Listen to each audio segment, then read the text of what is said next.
Hi friends, welcome to my channel. ఈరోజు మన ఛానల్లో మా సాలూన్లో కస్టమర్లకు న్యాచురల్గా హెయిర్ అనేది నల్లగా అవ్వడానికి హెన్నాను ఎలా ప్రిపేర్ చేసుకోవాలో చూద్దాము. దానికి ఒక బౌల్ తీసుకొని అందులో మన హెయిర్ లెంత్ని బట్టి 3-4 స్పూన్ల హెన్నా పౌడర్ని యాడ్ చేసుకోండి. ఈ హెన్నా మన జుట్టుకి న్యాచురల్ కలర్ని ఇస్తుంది. జుట్టు అనేది హెల్దీగా పెరగడానికి బాగా యూజ్ అవుతుంది. జుట్టు అనేది ఒత్తుగా కూడా పెరుగుతుంది.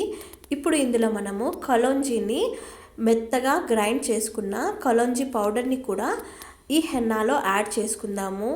జుట్టు అనేది న్యాచురల్గా నల్లగా రావడానికి ఈ కలోంజీ పౌడర్ బాగా యూజ్ అవుతుంది.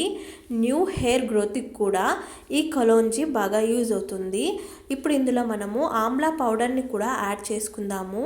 ఆమ్లా మన జుట్టుని పొడుగ్గా చేయడానికి, హెల్దీగా గ్రో అవ్వడానికి, లాంగ్గా అవ్వడానికి న్యాచురల్ కండిషన్ లాగా కూడా ఈ ఆమ్లా పౌడర్ పనిచేస్తుంది.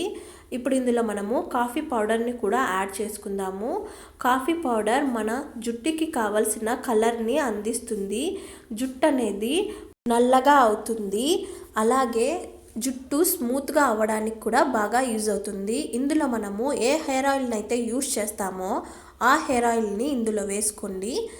ఈ మొత్తాన్ని తగినన్ని నీళ్లు వేసుకొని మెత్తగా పేస్ట్ లాగా కలుపుకొని మన హెయిర్కి అప్లై చేసుకోవడం వల్ల జుట్టు అనేది హెల్దీగా గ్రో అవుతుంది.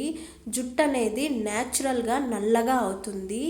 జుట్టు పొడుగ్గా పెరగడానికి, హెల్దీగా గ్రో అవ్వడానికి, ముఖ్యంగా హెయిర్ ఫాల్ అనేది కంట్రోల్ అవ్వడానికి కూడా ఈ హెన్నా బాగా యూజ్ అవుతుంది. మన హెయిర్కి న్యాచురల్ కలర్ని ఇస్తుంది. ఈ వీడియో కనుక మీకు నచ్చినట్లయితే లైక్ చేయండి, షేర్ చేయండి. ఇలాంటి మరిన్ని వీడియోల కోసం మన ఛానల్ని సబ్స్క్రైబ్ చేసుకోండి. Thank you.